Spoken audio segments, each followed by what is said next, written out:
Okay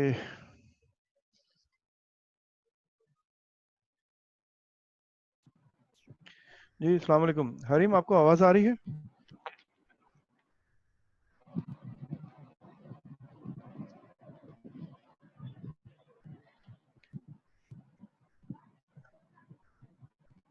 Hareem Ijaz, आपको आवाज़ आ रही है मेरी?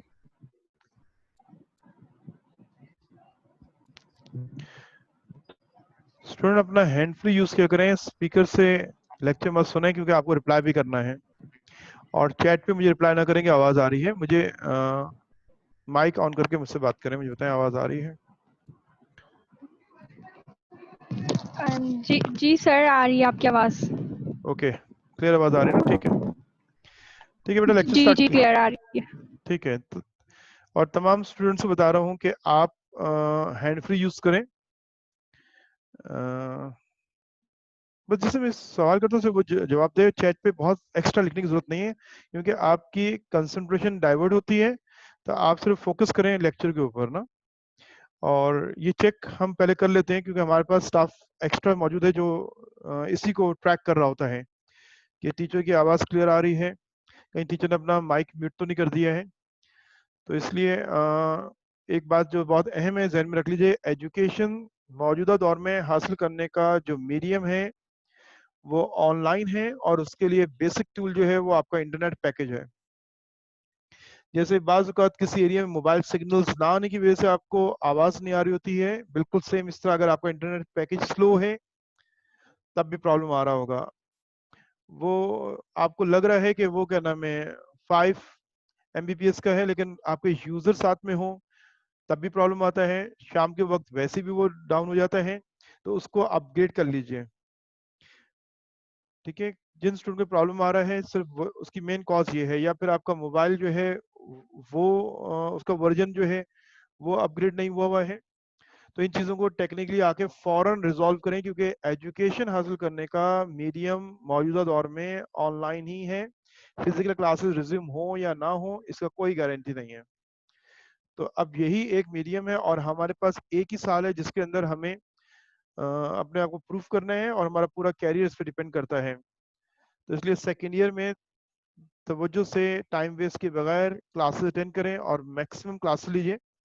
पावर फेलियर की वजह से अगर क्लास रह जाती है तो रिकॉर्ड लेक्चर पर जाइए, उसी दिन लेक्चर रिकॉर्ड अपलोड हो जाता है, उसको सुनिए, पॉज कर करके सुनिए ताकि कॉन्सेप्ट क्लियर हो जाए। ओके, मैं बात स्टार्ट करूंगा।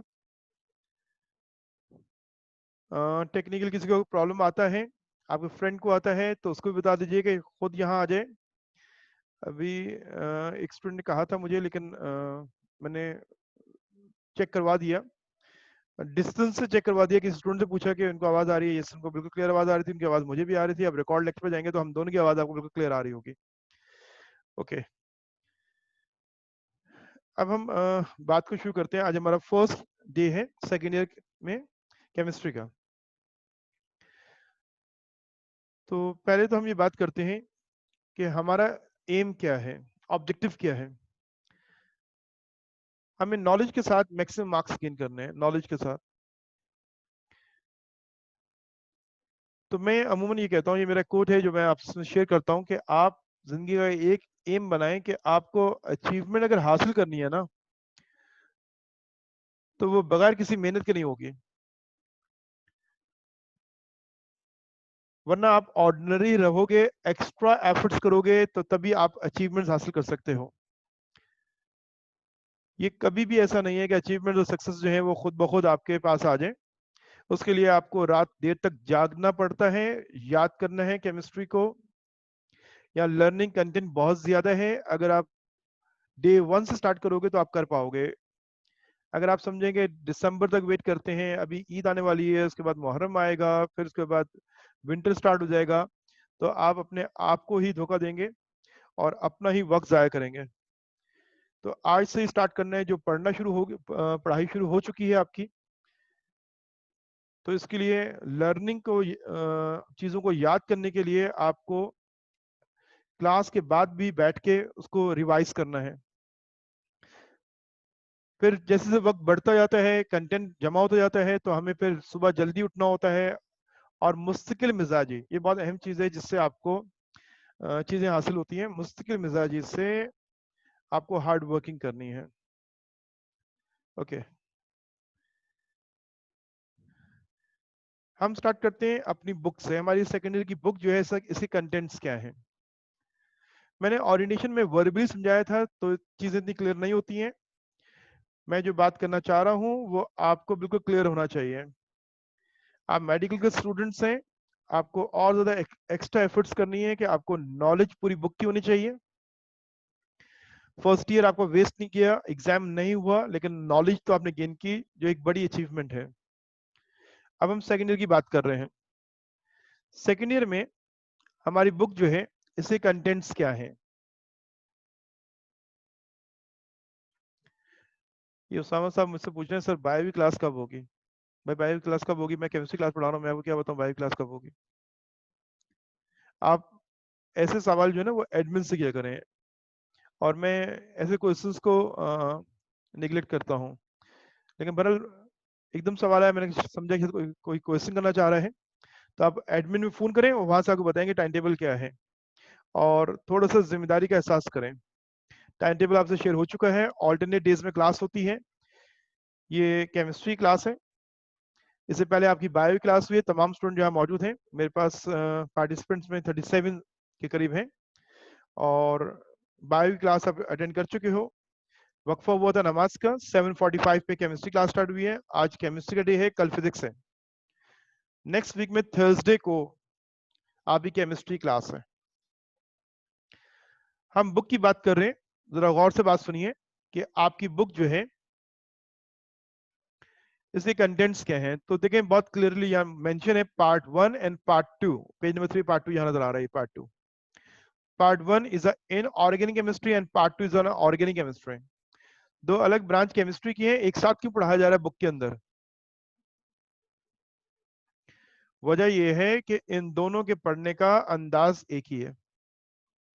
पहले बात तो ये हमें समझनी है कि इन ऑर्गेनिक केमिस्ट्री में और ऑर्गेनिक केमिस्ट्री में क्या पढ़ा जाता है। तो मैं कह रहा हूं कि जो पढ़ा जाएगा उसका अंदाज पढ़ने का एक ही है। इन ऑर्गेनिक केमिस्ट्री में 5 चैप्टर्स हैं। पहला है पीरियोडिक क्लासिफिकेशन, इसको कहते हैं क्लासिफिकेशन ऑफ एलिमेंट्स। जितने एलिमेंट्स हैं उन सबको हम क्लासिफाई करेंगे, ग्रुपिंग करेंगे उनकी, और फिर उसके बाद उन एलिमेंट्स के ग्रुप्स को स्टडी करेंगे। हाइड्रोजन किसी ग्रुप में स्टैंड नहीं करता। ये बात चैप्टर नंबर 2 में डिस्कस की जाएगी कि हाइड्रोजन की पीरियोडिक टेबल में क्या पोजीशन है, कहाँ होता प्लेस किया जाएगा। तो हाइड्रोजन सेपरेट स्टडी कर रहे हैं हम। एस ब्लॉक एलिमेंट्स, ये 10 एलिमेंट्स हम एक साथ स्टडी करेंगे। एस ब्लॉक एलिमेंट्स क्योंकि प्रॉपर्टी में सिमिलर हैं। पी ब्लॉक एलिमेंट्स, ये 30 एलिमेंट्स हैं जिनको एक साथ स्टडी करेंगे। फिर डी ब्लॉक एलिमेंट्स, तो आप देखें इन तमाम चैप्टर में एलिमेंट्स का वर्ड कॉमन है। सो इन ऑर्गेनिक केमिस्ट्री के बारे में हम ये कह सकते हैं कि in organic chemistry is a study of elements. भैया एलिमेंट्स चैप्टर के नाम नजर आ रहे हैं। Organic chemistry is a study of carbon compounds. पहला चैप्टर इंट्रोडक्शन है। ऑर्गेनिक कंपाउंड्स जो हैं उनमें कुछ यूनिक बातें हैं, तो इसलिए उसको डिटेल स्टडी करने के लिए पहले तो इंट्रोडक्शन है। ऑर्गेनिक कंपाउंड कहते हैं किसको है, तो इसलिए यहाँ पे चैप्टर नंबर 6 जो है वो इंट्रोडक्शन है। यहाँ से हम कुछ कॉन्सेप्ट क्लियर करेंगे, कुछ हमारा फाउंडेशन बनेगा, कुछ बेस बनेगी हमारी, और जिससे केमिस्ट्री ऑर्गेनिक पढ़ना आसान हो जाएगी। और ऑर्गेनिक केमिस्ट्री की फाउंडेशन जो है वो सेकेंड ईयर में है। हम डिटेल में स्टडी करते हैं, इसके बाद आगे आपको ऑर्गेनिक केमिस्ट्री पढ़ने में ऐसा प्रॉब्लम नहीं होगा, और बहुत से लोगों का इंटरेस्ट जो है वो यही डेवलप होता है। एक साल में ऐसा था कि मेरे स्टूडेंट थे, उन्होंने कहा सर हमें इंजीनियरिंग में ही जाना है, लेकिन ऑर्गेनिक केमिस्ट्री इतनी इंटरेस्टिंग है, हम चाहते हैं कि साथ साथ इसको भी पढ़ें। तो ये एक इंटरेस्टिंग केमिस्ट्री है। ऑर्गेनिक केमिस्ट्री का पहला चैप्टर है इंट्रोडक्शन, सेकंड है केमिस्ट्री ऑफ हाइड्रोकार्बन्स, ये कंपाउंड्स है हाइड्रोकार्बन। अल्काइल हैलाइड्स एक कंपाउंड की सीरीज है। Carbon compounds again compound study किए जाएंगे। Chemistry of life and chemical industry in Pakistan, ये लास्ट 10 और 11 में हमें कुछ सिलेक्टिव स्टडी करनी होगी। 10 और 11 में बस। वेटेज कम होने की वजह से सिलेक्टिव करेंगे, इंपॉर्टेंट स्टडी नहीं करते हम, सिलेक्टिव करेंगे। ओके, अब हम बात करते हैं, ये तो हमारा बुक के कंटेंट्स हैं। बुक के दो हिस्से हो गए, first part is inorganic and second part is organic. ये हमारे बुक के दो हिस्से हैं। अब मैं बात आपसे शेयर करूंगा पेपर पैटर्न की। हमें मालूम होना चाहिए एग्जाम में जो पेपर आएगा उसकी स्कीम क्या है, उसका पैटर्न क्या है। तो हम क्या देखते हैं कि हमारे पेपर में पहला सेक्शन जो है वो ए है, सेक्शन ए। इस सेक्शन ए में मल्टीपल चॉइस क्वेश्चंस गिवन है, एमसीक्यूज। टाइम ड्यूरेशन 20 मिनट्स का होता है। ये प्रैक्टिस आपको 9th में और मैट्रिक में हो चुकी है। तो 20 मिनट्स का टाइम ड्यूरेशन है और इसके मार्क्स 17 है और ये कंपलसरी है। ये तमाम सवाल दोनों पार्ट में से आते हैं, इनऑर्गेनिक और ऑर्गेनिक दोनों से मिलाकर 17 क्वेश्चन बन जाते हैं। और अगर आपने बुक को रीड किया है, बुक को रीड करने की आदत डाली है, सेकेंड ईयर केमिस्ट्री में आपको बुक को पढ़ना जरूरी है, क्योंकि न्यूमेरिकल्स नहीं है। मैं अपने पास से कोई मिसाल देके कॉन्सेप्ट क्लियर नहीं करूंगा, हम बुक के कंटेंट को ही डिस्कस करेंगे, इन डेप्थ डिस्कस करेंगे हम उसको। सेक्शन बी जो है इधर शॉर्ट आंसर क्वेश्चंस। अब यहाँ क्वेश्चंस हैं जिनको आंसर करना है, लेकिन सेक्शन बी के अंदर इनऑर्गेनिक और ऑर्गेनिक डिवीजन हुआ है। सेक्शन बी में हेडिंग डाला हुआ है इन ऑर्गेनिक केमिस्ट्री, और आपको अटेम्प्ट करने 5 क्वेश्चन आउट ऑफ 8। ये 8 क्वेश्चंस जो है ये चैप्टर 1 से 5 के चैप्टर्स में से होंगे सवाल, और इनमें सिर्फ 5 अटेम्प्ट करने हैं। इसी में सेकंड हेडिंग होगा ऑर्गेनिक केमिस्ट्री, 8 क्वेश्चंस के बाद जो नेक्स्ट क्वेश्चन होगा वो फ्रॉम ऑर्गेनिक। वहां लिखा हुआ है अटेम्प्ट 5 क्वेश्चन आउट ऑफ 8, वहां भी आपको 5 क्वेश्चन अटेम्प्ट करने आउट ऑफ 8। तो टोटल क्वेश्चन इस सेक्शन के कितने हो जाएंगे? 10 हो जाएंगे, 10 क्वेश्चन हो जाएंगे। 5 from inorganic and 5 from organic. और ऑर्गेनिक केमिस्ट्री के जो क्वेश्चंस हैं वो चैप्टर्स कौन से हैं? 6 to 11।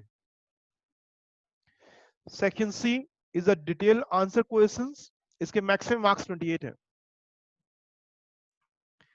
इसमें नोट दिया जाता है attempt any 2 question, total 2 question attempt करने। लिमिट ये है 1 from inorganic and 1 from organic.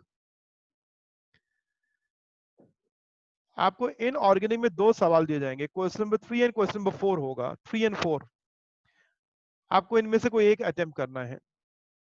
Organic में 2 सवाल होंगे, 5 एंड 6। आपको कोई एक अटेम्प्ट करना है, 5 करना है या 6 करना है, एक ऑर्गेनिक में से और एक इनऑर्गेनिक में से। तो 2 क्वेश्चन आपके टोटल हो गए अटेम्प्ट। ये आपका पेपर का स्कीम है, पेपर पैटर्न है।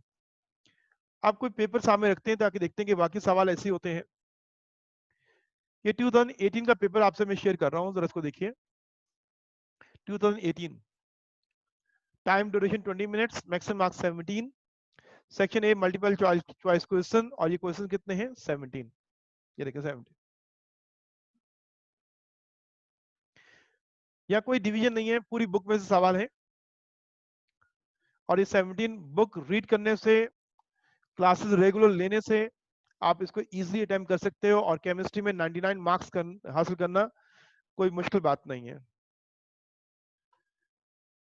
बहुत इजीली स्टूडेंट 99 मार्क्स ले सकते हैं। इस क्लास में कोई बॉयज है? ओनली गर्ल्स हैं। ये उस समय यहाँ पे ऐड कैसे है? उस समय अगर आपको मेरी आवाज आ रही है, आप क्लास छोड़ दीजिए, एडमिन से कांटेक्ट करें। अभी क्लास केमिस्ट्री की नहीं है, अभी क्लास अगर प्री मेडिकल की बायो की होगी, अगर प्री इंजीनियरिंग की आपकी मैथ्स की होगी। इस क्लास में बॉयज नहीं है ना? बॉयज नहीं है। मैं आपको रिमूव कर रहा हूँ, आप अपनी क्लास मालूम करें, क्लास में जाइए अपने।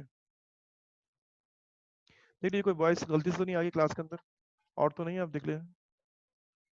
ठीक है, ओके। बेटा अपनी क्लास के टाइम टेबल को समझें, उसको मालूम करें और उसका क्लास ज्वाइन किया करें।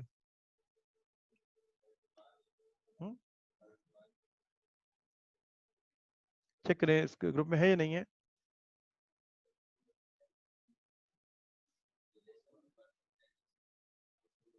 नहीं है वो।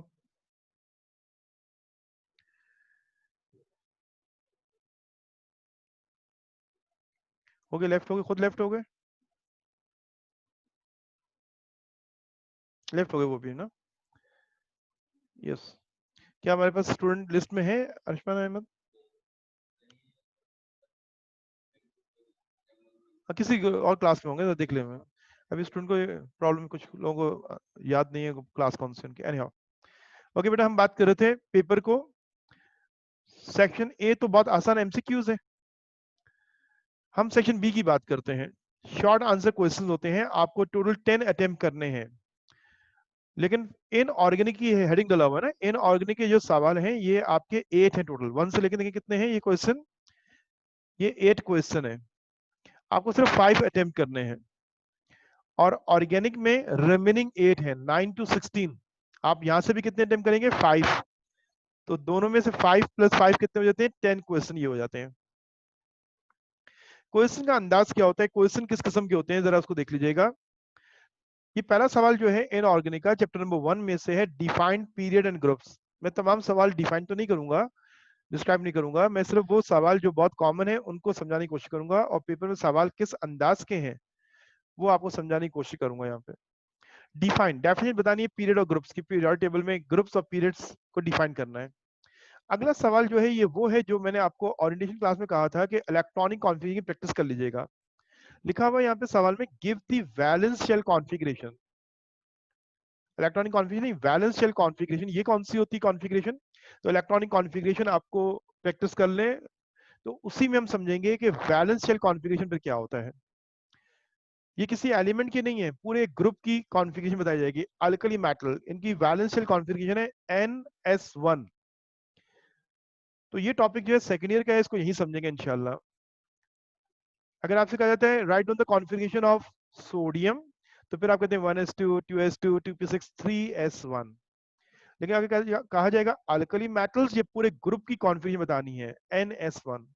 इस तरह कार्बन फैमिली की क्या है, हैलोजेंस की क्या है, and noble gases. Chapter number 1 का टॉपिक है। इलेक्ट्रॉनिक कॉन्फ़िगरेशन का रिवीजन कर लो तो फिर ये हम इजीली उसको डिस्कस करेंगे, क्योंकि इलेक्ट्रॉनिक कॉन्फ़िगरेशन फर्स्ट ईयर में हमने क्वांटम नंबर्स और कॉन्फ़िगरेशन को डिटेल में डिस्कस किया था। एनीहाउ, एक सवाल और देखें, थर्ड वाला सवाल देखें।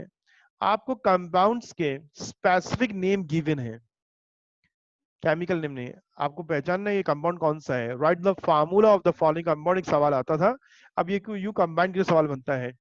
ये स्पेसिफिक नेम लिखा हुआ है एप्सम सॉल्ट। सवाल क्या पूछ रहे हैं? Write the formula of A and D. A का फार्मूला और डी का फार्मूला बताना है। A is a Epsom salt, chapter number 3 में पढ़ेंगे हम इसके बारे में। इसकी केमिकल कंपोजिशन है MgSO4.7H2O, बस एक फार्मूला लिखना है। डी का भी फार्मूला बताना है। Baking soda, sodium bicarbonate, sodium hydrogen carbonate NaHCO3, इतना तो फार्मूला लिखना है।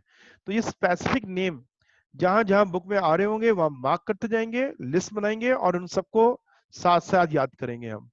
ओके, तो एक सवाल ये देख रहे हैं कि फार्मूले के बारे में भी होता है, बाकी पार्ट्स भी इसके कुछ है। Okay, scientific reason, reasoning question भी हमारे पेपर का एक हिस्सा है, जो हर साल रीजनिंग क्वेश्चन होगा। अब कंटेंट बहुत ज्यादा है, काफी कुछ याद करना है, लेकिन आसान बात यह है कि बुक में से आता है सवाल, ये बुक के सवाल है, तो इसलिए बुक से बाहर सवाल नहीं बन रहा। बुक को ही अगर पढ़ लिया, समझ लिया, तो सवाल बुक में से ही होगा। फिफ्थ को देखिएगा, give the refining of aluminium by Hoopes electrolytic method. Refining of aluminium, aluminium एक बहुत डिटेल टॉपिक हमारे चैप्टर नंबर 4 में आएगा। इसको हम इंडस्ट्री कहते हैं, हमारी बुक में कुछ इंडस्ट्रीज हैं, एलिमेंट की एक्सट्रैक्शंस या प्रिपरेशन, उस इंडस्ट्रीज में सेल डायग्राम मस्ट होता है, लेकिन यहाँ मेंशन है तो आपको डायग्राम नहीं बनाना है। अगर ये मेंशन नहीं होगा तो डायग्राम आपको बनाना ही बनाना है। तो ये हमारी इंडस्ट्री है, और इंडस्ट्रीज के क्वेश्चंस भी बहुत सारे पेपर में होते हैं। ये पहली इंडस्ट्री का क्वेश्चन हो गया। अगर आप इसको काउंट कर ले, मेरे ख्याल से यहाँ 4 इंडस्ट्रीज गिवन होगी, 4। ये पहली इंडस्ट्री कौन सी है? एल्युमिनियम है।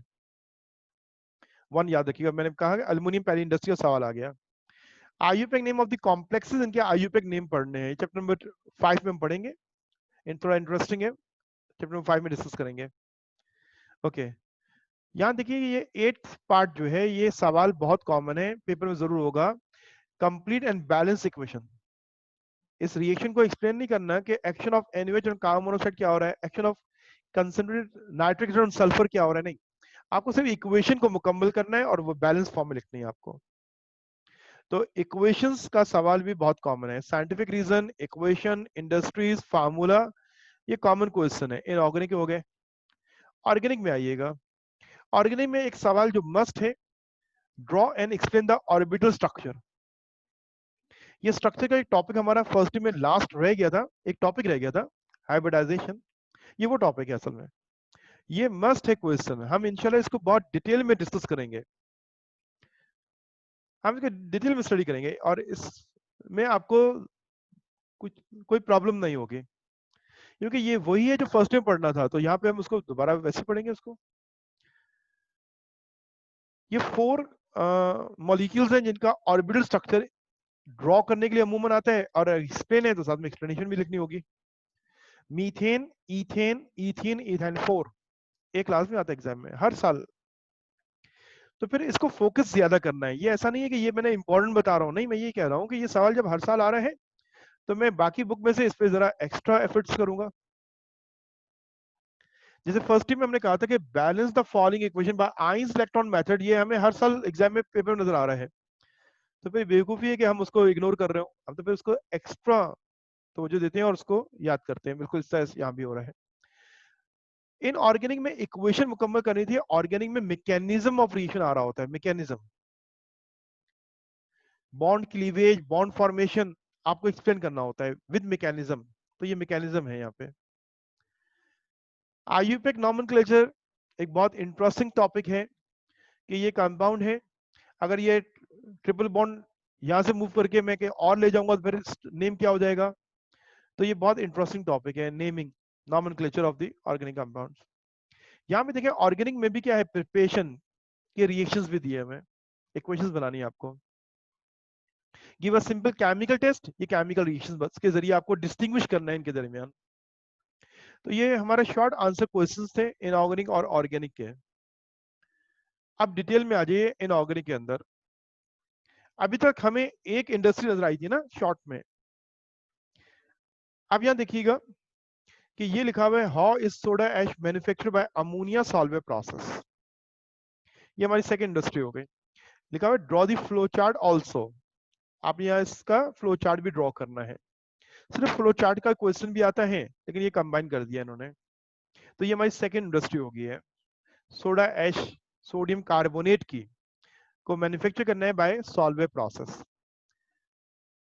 आगे चलते हैं हम। और के साथ जो एक और इंडस्ट्री दे दी इन्होंने, मेटलर्जी और ब्लिस्टर कॉपर। थर्ड इंडस्ट्री होगी पेपर के अंदर। फोर्थ ये नजर आ रही है, give the industrial preparation of oil of vitriol sulphuric acid H2SO4 by contact process with diagram. ये मेंशन किया कि डायग्राम बनाना है, अगर मेंशन ना करे तब भी बनाना है, जब तक वो खुद मेंशन ना करेंगे नो नीडेड ना। इसके बी पार्ट में देखिएगा कि आपको इक्वेशन नजर आ रही है, कंप्लीट बैलेंस इक्वेशन। शॉर्ट में भी था और इसमें भी है, डिटेल में भी है। अब हम बात करते हैं ऑर्गेनिक केमिस्ट्री के। ऑर्गेनिक केमिस्ट्री में बेंजीन एक बहुत इंपॉर्टेंट टॉपिक है। बेंजीन के क्वेश्चन बहुत कॉमन है। अब बेंजीन का ओरिएंटेशन है और केक्यूल स्ट्रक्चर ऑफ बेंजीन, ये ऑर्बिटल स्ट्रक्चर नहीं है, ये केक्यूल स्ट्रक्चर है। तो बेंजीन का स्ट्रक्चर अपनी जगह इंपॉर्टेंट है। Orbital structure of methane, ethane, ethene, ethyne, चारों में से कोई एक आता है। बेंजीन का स्ट्रक्चर भी एग्जाम में आता है, केक्यूल आएगा, मॉलिक्यूलर ऑर्बिटल आएगा। ओके, इसके बाद बी पार्ट में लिखा है, draw the structure formula of any 5 of the following. ये नेम दिए हुए ना, इनके आपको फार्मूला लिखना है। बीटा एलिमिनेशन का मैकेनिज्म बताना है, mechanism of E1 and E2 reaction. Again mechanism आ गया, वहां भी मैकेनिज्म था, यहाँ भी मैकेनिज्म है। वो बेंजीन का मैकेनिज्म ये था ना, give the mechanism of electrophilic substitution reaction of benzene. यहाँ मैकेनिज्म की बात कर रहे हैं, write the mechanism of E1 E2 reaction. इस तरह हम आते हैं सी पार्ट पे, complete and balance the following equations. तो आपको चैप्टर में साथ साथ, टॉपिक के साथ साथ इक्वेशंस को याद करना है। हम यहाँ पे सिर्फ एग्जाम के मैक्सिमम मार्क्स को फोकस नहीं करते हैं, हम यहाँ पे नॉलेज को फोकस करते हैं। बाज लोग अभी आपको एग्जाम में मैक्सिमम मार्क्स गेन करवा देते हैं, अब ये कहते हैं एप्टी टेस्ट वाला जाने और आप जाने कि वो आपको टेस्ट क्लियर होता है नहीं होता है। तो नॉलेज के लिए हम अभी से प्रिपरेशन रखते हैं। ओके, अब हम आगे बात करते हैं। ये तो हमारा पेपर हो गया।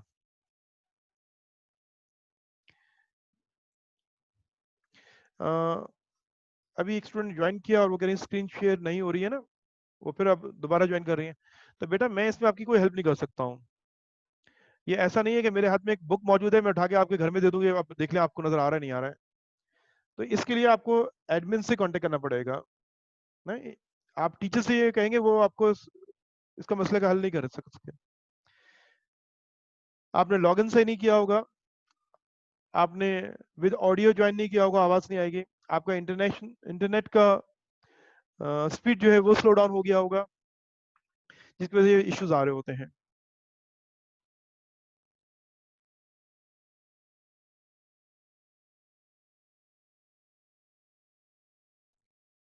बिल्कुल इस तरह अगर आपका मोबाइल का सॉफ्टवेयर अपडेट नहीं है तब भी नहीं आ रहा होगा। तो ये बेटा टेक्निकल चीजें हैं ना, इनको आपने सही करना है। आप इन चीजों को समझ लीजिए, ये नई चीजें हैं अब हमारे लिए और एजुकेशन का पार्ट है। अगर आपने इसको नहीं समझा तो आपकी एजुकेशन जो है इफेक्टेड है, आपकी लर्निंग इफेक्टेड है। तो इसलिए जहन में बना बैठा समझा लें अपने आप को कि मुझे अगर सेकेंड ईयर पढ़नी है या मुझे अपनी एजुकेशन इस माहौल में कंटिन्यू करनी है तो वो ऑनलाइन ही उसका मीडियम है, कोई और नहीं हो सकता है। ओके, हम टॉपिक पे आते हैं दोबारा। मैंने पेपर को डिस्कस कर दिया, बुक को समझा दिया आपको। अब हम आते हैं अपने नेक्स्ट टॉपिक के ऊपर कि हमें पढ़ना क्या है, आज की क्लास क्या है हमारी। Part 1 of the book in organic chemistry. ये बात अभी मैं समझाऊंगा कि इनऑर्गेनिक और ऑर्गेनिक को दोनों को एक ही अंदाज से पढ़ा जाता है। ये बात अभी समझा देता हूं मैं आपको। हम स्टार्ट करेंगे इनऑर्गेनिक केमिस्ट्री से। इनऑर्गेनिक केमिस्ट्री में जो चैप्टर 1 है पीरियोडिक क्लासिफिकेशन, उसका जो टॉपिक लिया है मैंने वो कौन सा है, हिस्ट्री ऑफ पीरियोडिक टेबल। ये हेडिंग बुक में नहीं होगी, लेकिन जो टॉपिक आप पढ़ोगे ना, Dobereiner law of price, Newland law of octaves, Lothar Meyer classification, Mendeleev periodic table, तो ये जो आप जब पढ़ोगे तो ये हिस्ट्री पढ़ रहे हैं असल में। तो इसलिए मैंने इन सब का एक हेडिंग बना लिया कि टॉपिक हमारा चलेगा हिस्ट्री ऑफ पीरियोडिक टेबल। आज इसका इंट्रोडक्शन है, नेक्स्ट क्लास में इंशाल्लाह इसको मुकम्मल भी कर लेंगे हम।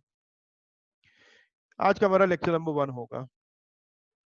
लेकिन मैं पीरियोडिक टेबल या चैप्टर स्टार्ट करने से पहले ये पूछना चाहूंगा कि इन ऑर्गेनिक केमिस्ट्री जो केमिस्ट्री पढ़ने जा रहे हैं, क्या इसके बारे में भी जानते हैं नहीं जानते हम कि इन ऑर्गेनिक केमिस्ट्री कहते किसको है। तो आपने अगर सुना हो मेरी बात, जब मैं बुक को कंटेंट को समझा रहा था तो वहां एलिमेंट्स की बात कर रहा था। तो इसलिए inorganic chemistry is the study of elements.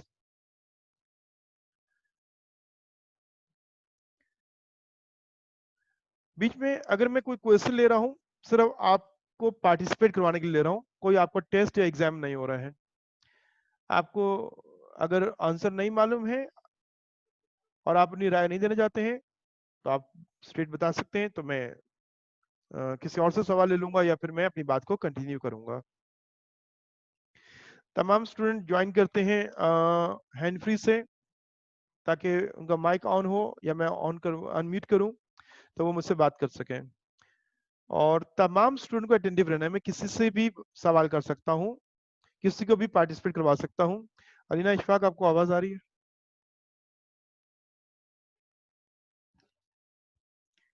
Alina, आपको आवाज आ रही है मेरी?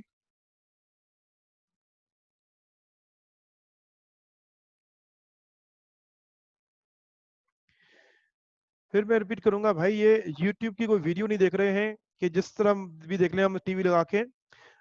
जो चीजें रिक्वायर्ड हैं वो आपके पास मौजूद होनी चाहिए, हैंड फ्री आपके पास मौजूद होना चाहिए, क्योंकि इसके बगैर आप लेक्चर जो है वो सही ज्वाइन नहीं कर सकते हैं।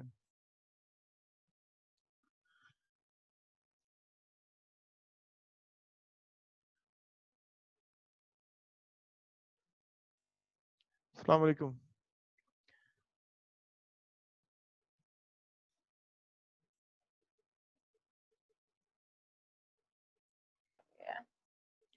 यस कोमल, आपको आवाज आ रही है? Yes sir. ओके, बहुत लाउड बोल दिया, मेरे तो कान में दर्द हो गया। अच्छा बेटा बताओ, इनऑर्गेनिक केमिस्ट्री के बारे में कुछ जानती हैं आप? इनऑर्गेनिक केमिस्ट्री को मैं कहूँगा डिफाइन करो कि इनऑर्गेनिक केमिस्ट्री क्या है, क्या पढ़ेंगे हम इसके अंदर? सर इनऑर्गेनिक केमिस्ट्री में हम एलिमेंट्स पढ़ते हैं। एलिमेंट्स के बारे में पढ़ते हैं, ठीक है। और भी एलिमेंट्स के अलावा भी कुछ पढ़ेंगे हम इसमें?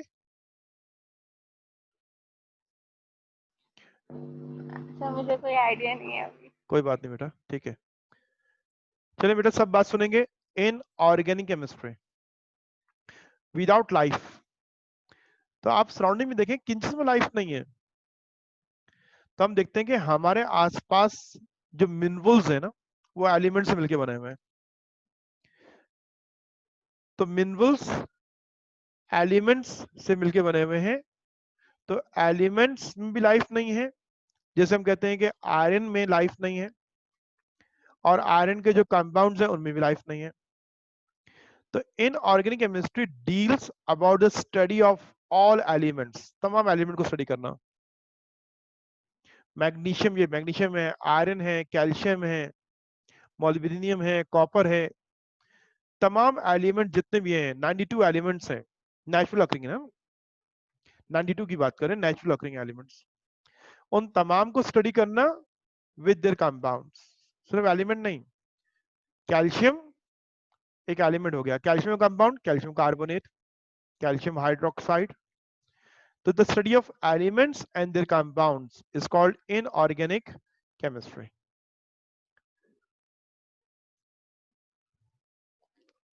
तो इनऑर्गेनिक केमिस्ट्री क्या है? The branch of chemistry which deals with the study of all elements and their compounds. मैं यहाँ मार्क कर रहा हूँ, the study of all elements and their compounds. For example, hydrogen. Hydrogen is an element. Hydrogen एक diatomic gas है। Hydrogen element को study करना, आपने देखा होगा चैप्टर नंबर 2 हाइड्रोजन है। तो इन ऑर्गेनिक में हम एलिमेंट स्टडी कर रहे हैं हाइड्रोजन। वहां सिर्फ हाइड्रोजन गैस स्टडी नहीं करेंगे, हाइड्रोजन के साथ हाइड्रोजन के कंपाउंड्स भी स्टडी करेंगे। हाइड्रोजन का वेल नोन कंपाउंड कौन सा है? H2O, HCl, ammonia. जिन जिन कंपाउंड में हाइड्रोजन पाई जा रही है, compound of hydrogen. The study of elements, all elements with their compounds. Calcium with compound of calcium, magnesium साथ में कंपाउंड्स ऑफ मैग्नीशियम। मैग्नीशियम का एक कंपाउंड का फार्मूला आपने देखा होगा, एप्सम सॉल्ट स्पेसिफिक नेम में दिया हुआ था। Copper with compounds of copper, copper sulphate. Copper भी पढ़ना है, मेटलर्जी ऑफ कॉपर पढ़ेंगे, और कॉपर का हम कंपाउंड पढ़ेंगे, कॉपर सल्फेट, ब्लू विट्रियोल। तो इन ऑर्गेनिक केमिस्ट्री की शायद डेफिनेशन आप समझ में आ रही होगी, the branch of chemistry which deals with the study of all elements and their compounds. All elements and their compound. Okay, ये तो बात समझ में आ गई, सारे एलिमेंट्स पढ़ने हैं और उनके कंपाउंड्स के बारे में पढ़ना है। अब सवाल ये है कि पढ़ना क्या है, पढ़ना कैसे है, क्या पढ़ना क्या है? एलिमेंट के बारे में क्या पढ़ना है मुझे? एलिमेंट का सिंबल याद करना है, एटॉमिक नंबर याद करना है। तो हम ये बात करेंगे मोड ऑफ स्टडी, पढ़ने का अंदाज क्या होगा, किस तरह हम एक एलिमेंट को स्टडी करते हैं। तो प्रॉपर स्टडी कैसे की जाएगी? तो किसी भी एलिमेंट को स्टडी करना है तो सबसे पहला काम क्या है कि आप उसकी हिस्ट्री डिस्कस करते हैं। एलिमेंट डिस्कवर कब हुआ, कैसे डिस्कवर हुआ, कब डिस्कवर हुआ, किसने डिस्कवर किया। अगर मैं कहता हूँ सल्फर पे एक नोट लिखिए, सल्फर पे, तो आप मुझे बताएंगे कि सल्फर का इंट्रोडक्शन के अंदर कि सल्फर एक एलिमेंट है जिसका सिंबल S है, एटॉमिक नंबर 16 है, मास नंबर 32 है, और फिर उसके बाद आप उसकी हिस्ट्री में बताएंगे कि वो डिस्कवर कब हुआ। तो पहली चीज जो होती है स्टडी में, वो हिस्ट्री ऑफ एन एलिमेंट होती है, जो कि हमारे सिलेबस में नहीं है। हमें किसी एलिमेंट या कंपाउंड की हिस्ट्री नहीं पढ़नी है, बट ये पहला पार्ट जरूर होता है। तो ये स्किप है हमारी बुक के अंदर। ज़ाहिर है तमाम एलिमेंट्स इंडिविजुअल बुक में दी जाए तो कंटेंट इतना ज्यादा हो जाएगा कि आप 5 साल में नहीं पढ़ सकते। हम पढ़ेंगे अल्कली मेटल्स तो सारे नहीं पढ़ेंगे, सिर्फ सोडियम पढ़ेंगे। वो एलिमेंट जो कॉमन है, जो डेली लाइफ में इस्तेमाल भी हो जाता है, तो वो हमारे सिलेबस में दिया हुआ है इन्होंने। जैसे जैसे आप आगे बढ़ते जाएंगे तो आपका टॉपिक डिटेल में आना शुरू हो जाएगा। तो हिस्ट्री अभी आपके सिलेबस में सेकेंड ईयर में नहीं है, तो ये स्किप्ड है। हमारी बुक में स्टार्ट कहां से होता है? अगर मैं कोई एलिमेंट स्टार्ट करता हूं तो वो होती है उसकी अक्रेंस से। आप जानते हैं कि बहुत अहम चीज है ना कि अगर मैं हाइड्रोजन की बात करता हूं तो हाइड्रोजन कहां पाया जाता है? मुझे ये मालूम होना चाहिए। हाइड्रोजन हाइड्रोजन गैस क्या एयर में मौजूद है? नो। ऑक्सीजन गैस है, नाइट्रोजन है, कार्बन डाइऑक्साइड। हाइड्रोजन गैस हमारी एयर में नहीं है। तो मुझे इसकी अक्रेंस को समझना है। मुझे हाइड्रोजन गैस चाहिए। हाइड्रोजन गैस कहां से मिलेगी? नेचुरली कहां से मिलती है? तो हम ये देखते हैं कि ये फ्री स्टेट में एग्जिस्ट नहीं करती। तो पहली स्टेट जो होती है अक्रेंस की, वो होती है फ्री स्टेट। फ्री स्टेट के बाद अगर हमें हमें ये मेंशन करना होता है कि उसकी फ्री स्टेट कौन कौन सी है, और उसके साथ उसकी कंबाइंड स्टेट कौन कौन सी है। तो फ्री स्टेट में हाइड्रोजन एग्जिस्ट नहीं करती है अर्थ के ऊपर, कंबाइंड स्टेट में पाई जाती है। इस वाटर के अंदर हाइड्रोजन है कंबाइंड विद ऑक्सीजन, यदि कंबाइंड स्टेट। अमोनिया में नाइट्रोजन के साथ कंबाइन है हाइड्रोजन। तो अक्रेंस पर डिस्कस होता है कि एलिमेंट या कंपाउंड जो स्टडी करने जा रहे हो उसकी अक्रेंस क्या है, free state and combined state. Occurrence दो किस्म की होती है। जो केमिस्ट्री हम पढ़ने जा रहे हैं उसके बारे में नॉलेज होना चाहिए कि हम कौन सी केमिस्ट्री पढ़ने जा रहे हैं और कैसे पढ़ी जाती है। हमारा बुक तक कंटेंट हमेशा ऐसे ही होगा। अक्रेंस के बाद अब मुझे उसको प्रिपेयर करना है या उसकी एक्सट्रैक्शन करनी है। ये दो मेथड होते हैं, एक लैब मेथड होता है और दूसरा इंडस्ट्रियल मेथड होता है। एक ही चीज है, दो अलग मेथड क्यों स्टडी कर रहे हैं? क्योंकि लैब मेथड के अंदर हमारा पर्पस रिसर्च होता है, तो सब्सटेंस जो बनाएंगे वो 100% प्योर होना चाहिए। लेकिन इंडस्ट्री में हमारा प्योरिटी कंसर्न नहीं होता है, कॉस्ट होती है। तो हम कोशिश करते हैं कि हमें लो कॉस्ट में प्रोडक्ट बनाना है ताकि वो मैं इंडस्ट्री में बनाने के बाद उसको सेल आउट करूंगा मार्केट के अंदर। तो यहाँ मैं वो मेथड सेलेक्ट करूंगा लैब के अंदर जहाँ पे सब्सटेंस जो बनेगा वो 100% प्योर हो, उसमें इम्प्योरिटी कम से कम हो। इंडस्ट्री में मैं वो मेथड ऑफ प्रिपरेशन सेलेक्ट करूंगा जिसके अंदर कॉस्ट कम आ रही हो प्रोडक्ट के ऊपर। ये भी हम स्टडी करते हैं। इसके बाद हम स्टडी करते हैं प्रॉपर्टीज। प्रॉपर्टीज दो किस्म की हैं, physical properties and chemical properties. आपने चीज को कंबाइंड स्टेट से उसकी एक्सट्रैक्शन कर ली, कंबाइंड स्टेट कर ली, पढ़ ली, मालूम कर ली, उससे उसको एक्सट्रैक्ट कर लिया, उसकी फिजिकल और केमिकल प्रॉपर्टीज को समझ लिया। अब क्या आ गया? इस्तेमाल कहाँ करना है? मुझे बनाया किस लिए? इस्तेमाल भी करना है। यूजेस कहाँ का इस्तेमाल हो सकता है, किन किन प्रोडक्ट में इसको मजीद इस्तेमाल किया जा सकता है। तो आखिरी टॉपिक जो होता है वो यूजेस होता है स्टडी में। तो हमारी केमिस्ट्री जो हम स्टडी कर रहे हैं ये उसके कंटेंट्स है, occurrence, preparation, properties and uses. मैंने आपसे कहा था कि इस बुक के अंदर इनऑर्गेनिक और ऑर्गेनिक दो अलग केमिस्ट्री की ब्रांचेस हैं, लेकिन दोनों के पढ़ने का अंदाज एक ही है। दोनों के पढ़ने का अंदाज एक ही है। मैं आपसे बुक शेयर करूंगा। बुक आपके पास मौजूद होनी चाहिए। मैं सेकेंड ईयर की बुक आपसे शेयर करने जा रहा हूं ताकि आप देख लीजिए कि वाकई ही हमारी केमिस्ट्री यही है। बुक का पेज नंबर 49 देखिएगा, अगर बुक आपके पास मौजूद है, वरना मेरी स्क्रीन पे आप देख सकते हो कि हमारी बुक में ये टॉपिक्स दिए हुए हैं। बुक का पेज नंबर 49, मेरे पास तो ज़रा पीडीएफ में ये पेज नंबर 63 है, लेकिन बुक का देखिए पेज नंबर कौन सा है? 49 में कह रहा था, 49। चैप्टर नंबर 4 है मेटलर्जी ऑफ मेटल्स। एल्यूमिनियम की हम बात कर रहे हैं। ये एक बहुत डिटेल टॉपिक है, कुछ ना कुछ सवाल जरूर एग्जाम में आएगा। अच्छा, सेकेंड ईयर में एक बात का ख्याल रखिएगा कि जो सवाल लास्ट ईयर आया ना वो रिपीट हो जाता है। आप ये वो जो गैस लगाते हैं ना, इंपॉर्टेंट करते हैं, तो वो यहाँ मार खाते हैं। और मैं तो इस सोच के खिलाफ हूँ कि पूरी बुक इंपॉर्टेंट है, कोई चीज गैर जरूरी नहीं है। आपके सिलेबस के लिए है, आपके नॉलेज के लिए, तो सब कुछ पढ़ना है हमें। डे वन से अगर प्रिपेयर रखोगे, माइंड बना के रखोगे ना, तो कर लोगे। आखिर में जो कहोगे मैं पूरी बुक पढ़ूंगा, तो फिर आपने टाइम किल किया हुआ है, फिर आपके लिए मुमकिन नहीं होता है। ओके, देखो हमें एल्यूमिनियम मेटल को डिस्कस करना है। एल्यूमिनियम इज अ मेटल और एक एलिमेंट है। क्या यहाँ हेडिंग डली हुई है? अकरेंस नजर आ रही है आपको? Occurrence, aluminium does not occur free in nature, reactive metal है, फ्री स्टेट में नहीं मिलेगा, किसी ना किसी के साथ कंबाइन हुआ होगा, but is widely distributed in combined state. ये थर्ड नंबर पे है अर्थ क्रस्ट के अंदर after oxygen and silicon. Combined state में पाया जाएगा, फ्री स्टेट में नहीं पाया जाएगा। ओके, हमने अकरेंस डिस्कस कर रहे हैं और कंबाइंड स्टेट नीचे दी हुई है, ये सारे मिनरल्स दिए हुए हैं, सिलिकेट्स, फ्लोराइड, सल्फेट, ऑक्साइड्स चंद दिए हुए हैं, और ये पूरा एक सवाल है। ओर्स ऑफ एल्यूमिनियम को आपने लिखना है, तो ये सब याद होने चाहिए, इसलिए सारे मिनरल नेम है। Write down the formula of cryolite, तो फार्मूला क्या है? Na3Al(F6). मल्टीपल चॉइस क्वेश्चन में सवाल बन जाता है और स्पेसिफिक नेम पे भी आ जाता है। ये सारे मिनरल्स हैं, इन सबसे हम एल्यूमिनियम की एक्सट्रैक्शन नहीं करते हैं। किससे करते हैं ये भी जब टॉपिक आएगा तभी डिस्कस करेंगे। अब यहाँ पे ऑक्साइड्स में 4 में लास्ट करंडम दिया हुआ है, इट्स अ जेमस्टोन, एक जेमस्टोन है। अगर आप इसको इस्तेमाल करोगे आपका प्रोडक्ट एक्सपेंसिव हो जाएगा।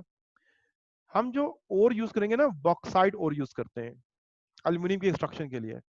अकरेंस स्टडी हो गई और उसमें हमने देखा कि सबसे लो कॉस्ट कौन सा ओर है और लार्ज इन क्वांटिटी कौन सा है? बॉक्साइट। अब मुझे बॉक्साइट से एल्यूमिनियम को हासिल करना है, तो सेकंड स्टेप में क्या करेंगे? एक्सट्रैक्शन को स्टडी करेंगे। तो आप देखिए ये हेडिंग डला हुआ है यहाँ पे, एक्सट्रैक्शन ऑफ एल्यूमिनियम, और ये भी बहुत डिटेल में यहाँ पे डिस्कस किया गया है एक्सट्रैक्शन ऑफ एल्यूमिनियम। कौन सा ओर यूज कर रहे हैं? बॉक्साइट ओर यूज कर रहे हैं। बॉक्साइट मिनरल को पहले प्यूरिफाई करना है, इसकी इंप्योरिटीज को दूर करना है। 3 मेथड वो डिस्कस होंगे यहाँ पे, ये टॉपिक अलग हो गया कि आप मिनरल को प्यूरिफाई करेंगे। मिनरल प्यूरिफाई होने के बाद उसकी इलेक्ट्रोलाइसिस करेंगे, उससे मिलने वाले एल्यूमिनियम को फिर रिफाइन करेंगे। तो एक्सट्रैक्शन ऑफ एल्यूमिनियम के ही ये सारा कंटेंट दिया हुआ है। प्यूरिफिकेशन के मेथड्स हैं, इलेक्ट्रोलाइसिस ऑफ प्योर एल्यूमिनियम। अब ये इलेक्ट्रोलाइसिस एल्यूमिनियम हासिल किया, एल्यूमिनियम जो हासिल किया वो इम्प्योर था, उसको प्यूरिफाई रिफाइन करना है, ये है रिफाइनिंग ऑफ एल्यूमिनियम। और आपने देखा था 2018 के अंदर ये सवाल आया था, refining of aluminium by Hoopes method, electrolytic method, no need of diagram. ये डायग्राम उसने कहा था नहीं बनाना है, ये डायग्राम अभी आपको देखने में जरा मुश्किल लग रही है लेकिन बहुत ईजी है। हम समझाते हैं कि इसको ड्रॉ कैसे करना है, स्टार्ट कहां से करना है। तो एग्जाम में ये सवाल आया हुआ था एल्यूमिनियम का, पूरा भी सवाल बनता है कहां से? एक्सट्रैक्शन ऑफ एल्यूमिनियम पूरा, उसकी प्यूरिफिकेशन का मेथड, उसकी इलेक्ट्रोलाइसिस और उसकी रिफाइनिंग। आपने एक्सट्रैक्शन कर ली तो उसके बाद क्या पढ़ोगे? प्रॉपर्टीज पढ़ोगे। एल्यूमिनियम की प्रॉपर्टीज में फर्स्ट क्या डिस्कस होती है? फिजिकल। देखिए ये पूरा टॉपिक जो मैंने आपको समझाया उसी तरह ही हमारी बुक में दिया हुआ है, ये जरूरी नहीं है। बस एलिमेंट की सिर्फ अक्रेंस और एक्सट्रैक्शन होगी, प्रॉपर्टीज नहीं होंगी। कॉपर जो पढ़ोगे ना, ब्लिस्टर कॉपर चैप्टर नंबर 5 के अंदर, डी ब्लॉक के अंदर, वहां प्रॉपर्टीज कॉपर की नहीं है, अक्रेंस है और एक्सट्रैक्शन है। तो ये तो हमारे सिलेबस का हिस्सा है, हमें तो उसी को फॉलो करना है, अपने पास से खुद नहीं लिख देना हमने इसके अंदर। अब बुक में दी है प्रॉपर्टीज तो हमें याद करनी है। अब कौन सी प्रॉपर्टी जो एग्जाम में बार बार आती है तो मैंने उसको हाईलाइट करवाया था, अमोनल। फिजिकल प्रॉपर्टीज जो है ये याद करने की होती हैं। फिजिकल प्रॉपर्टी के बाद केमिकल प्रॉपर्टीज बुक में डिस्कस हुई है एल्यूमिनियम की, एक्शन ऑफ एयर और मुख्तलिफ रिएक्शंस दिए हुए हैं। 7th के अंदर जब हम आते हैं aluminium is a reducing agent, तो ये इसका यूज भी है। इस रिएक्शन को हम इस्तेमाल करते हैं थर्माइट वेल्डिंग में, या इस पैराग्राफ में देखें, due to this reason thermite process, this process mean thermite process is used for welding purpose. तो यहाँ यूज की हेडिंग अलग से नहीं थी, यूज यहाँ पे डिस्कस हो गया है।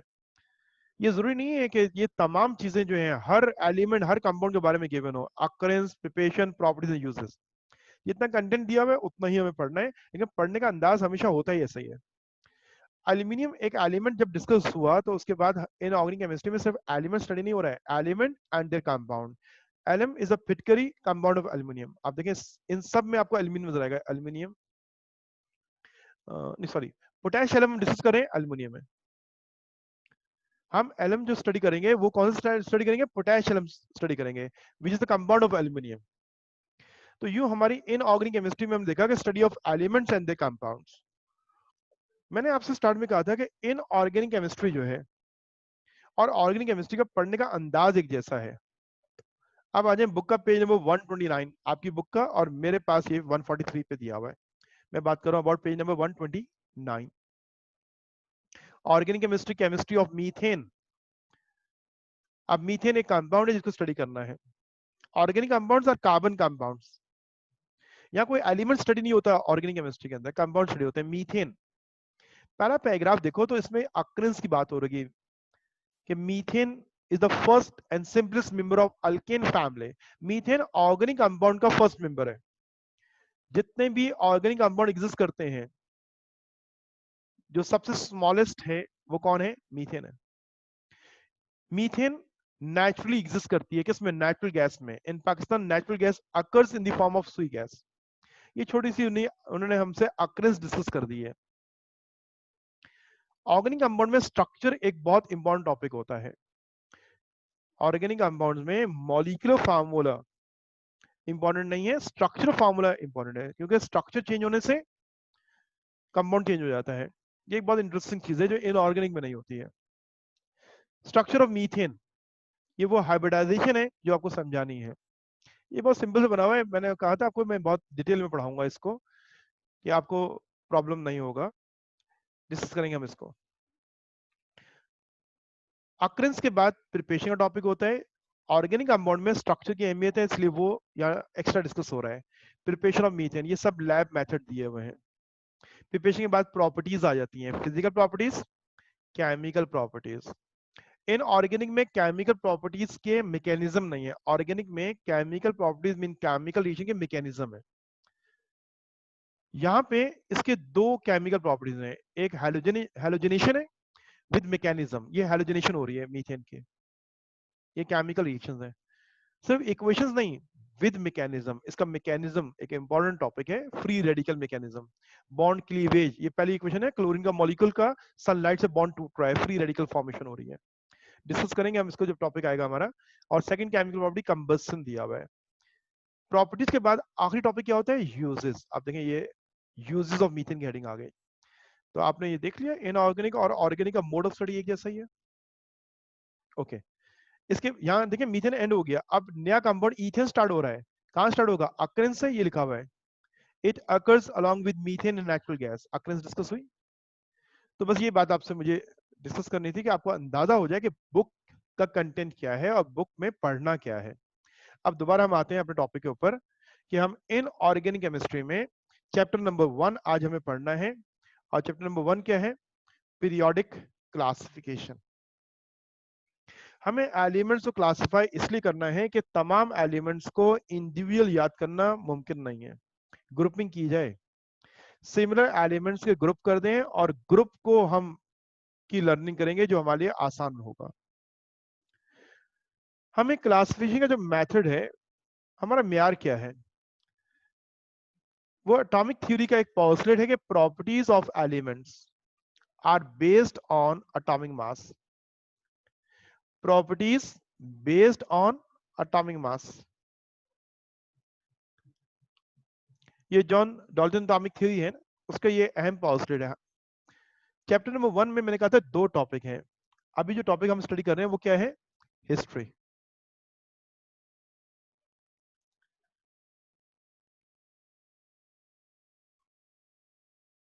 हिस्ट्री ऑफ, जगह इतनी नहीं है, मैं इसको दोबारा रीराइट कर देता हूं। हम बात कर रहे हैं about history of periodic table. इस चैप्टर को मैंने डिवाइड किया 2 सेक्शन के अंदर। पहला पार्ट जो है वो हिस्ट्री है, जिसके अंदर डॉबनर, न्यूलैंड, लॉथरमेयर, मेंडलीफ को डिटेल स्टडी करेंगे। और उसके बाद हम आ जाएंगे मौजूदा पीरियोडिक टेबल के ऊपर। तो नेक्स्ट टॉपिक जो होगा वो हमारा, it is about detail study of modern periodic table. ये 2 टॉपिक्स हैं। ये जो सेकंड टॉपिक है ना, इसके लिए मैंने कहा था कि इलेक्ट्रॉनिक कॉन्फ़िगरेशन का रिवीजन कर लो, वहां इसकी जरूरत पड़ेगी, हिस्ट्री में जरूरत नहीं पड़ेगी। जब मैं हिस्ट्री की बात कर रहा हूं तो इस बात का ख्याल रखो कि जिस ईयर की या दौर की बात करूंगा ना, तो उस नॉलेज की बेस पे मैं बात डिस्कस करूंगा। 1808 में इलेक्ट्रॉन प्रोटॉन डिस्कवर नहीं है, तो एटॉमिक मास म्यार बनाया जा रहा है। कि properties of element based on atomic मास। एक एलिमेंट है हाइड्रोजन। हाइड्रोजन के एटम्स की जो प्रॉपर्टीज हैं वो उसके एटम के मास की वजह से है, क्योंकि atom is fundamental particle, atom से छोटे कोई चीज नहीं है। 1808 की बात कर रहा हूं। दूसरा एलिमेंट है हीलियम। दोनों में डिफरेंस क्या है? इनके एटम डिफरेंट है। एटम क्यों दोनों का डिफरेंट है? आपको साइज का डिफरेंस नजर आ रहा है, लेकिन फंडामेंटल प्रॉपर्टी साइज नहीं होता है, मास होता है। इसलिए मैंने मास की बेस पे कहा जिन एटम का मास 4 होगा वो हीलियम एलिमेंट है, जिनका मास 1 होगा वो हाइड्रोजन एटम है। एक और एलिमेंट है लिथियम, मास 7। ये एटम इन दोनों से डिफरेंट हो गया। इन एलिमेंट्स की शनाख्त कौन है? एटम की कौन सी प्रॉपर्टी जो शनाख्त है? Atomic mass. तो जब हिस्ट्री में आप लोगों की स्टेटमेंट पढ़ोगे ना, तो उसमें एटॉमिक मास का लफ्ज रिपीट हो रहा होगा। 100 ईयर्स के बाद ये स्टेटमेंट तब्दील हुई है। ये डिस्कार्डेड है, ये रॉन्ग, गलत बात है। 1916 में मॉजले ने आके बताया कि fundamental property is the number of protons, mass नहीं है। लेकिन हम जब स्टार्ट लेंगे तो ज़ाहिर है हम उसी नॉलेज को बेस बना के करेंगे जो उस दौर में मौजूद है। तो ये हमारा चैप्टर नंबर 1 जो है पीरियोडिक क्लासिफिकेशन, इसमें हम स्टार्ट कर रहे हैं हिस्ट्री में। लेकिन उससे पहले जो बात करेंगे वो ये है कि पीरियोडिक क्लासिफिकेशन कहते किसको है? पीरियोडिक क्लासिफिकेशन हमें एलिमेंट्स को सिमिलर प्रॉपर्टीज की वजह से ग्रुपिंग करनी है और डिसिमिलर एलिमेंट से मुझे अलग कर देना है। ये डेफिनेशन भी एग्जाम में नहीं आती, लेकिन चैप्टर का नाम है पीरियोडिक क्लासिफिकेशन, तो ये मीनिंग हमें मालूम होना चाहिए। क्या है? The method of arranging similar elements, arrange करने सिमिलर एलिमेंट्स को in a one group and separating them from dissimilar elements. Separating them from dissimilar elements is called periodic classification. ये जो मेथड अडॉप्ट किए जाएंगे ना, जिन साइंटिस्ट ने method adopt किए उन्हें हमें जरा समझना होगा। समझने के लिए थोड़ी हम डिटेल में बात कर रहे होते हैं, वरना एक स्टेटमेंट है, बस स्टेटमेंट बोल दी आपने, एग्जाम्पल दी, टॉपिक आगे निकल गया, नहीं, ऐसा नहीं कर रहे हम थोड़ी डेप्थ में बात कर रहे होते हैं। इसकी सिर्फ स्टेटमेंट आती है हिस्ट्री के अंदर ना, state Dobereiner law of triad, state Newland law of octave, state Lothar Meyer of classification, statement only. हम इसमें से आज सिर्फ एक ही कर रहे हैं, कौन सा? डॉबिनर करेंगे हम। पहला अटेम्प्ट किसने किया? पहला अटेम्प्ट तो अगर मैं हिस्ट्री की बात करता हूं तो डॉबिनर थोड़ी है 1829 में, वो तो मुस्लिम साइंटिस्ट है अल-राज़ी। कहते हैं कि एलिमेंट दो किस्म के हैं, मेटल्स एंड नॉन मेटल्स। लेकिन हम वही कहते हैं कि हमारा सिलेबस क्या है, हमारी बुक में जो दिया हुआ है वही हमारा सिलेबस है। तो हमारी बुक में हिस्ट्री स्टार्ट हो रही है 1829 से, डॉबिनर्स लॉ ऑफ ट्राइड्स। तो हम यहां से बात को शुरू करेंगे। Dobereiner is a scientist name, German scientist है। Year of statement 1829। ट्राइड्स किसे कहते हैं? Group of 3 elements, group of 3 elements. क्या अहम बात है? इनका मानना यह है कि सिमिलर एलिमेंट्स बस 3 ही होते हैं। अब 3-3 एलिमेंट्स के ग्रुप बनाओ और ढूंढो कौन कौन से एलिमेंट सिमिलर 3। ये 3 एलिमेंट्स सिमिलर मैं कैसे मालूम करूंगा? तो डॉबिनर ने जो ऑब्जर्व किया उसको स्टेट किया और एग्जांपल दे दिया हमें। प्रॉपर्टी बेस करती है मास पे। एक एलिमेंट है लिथियम, जिसका मास कितना है? 7।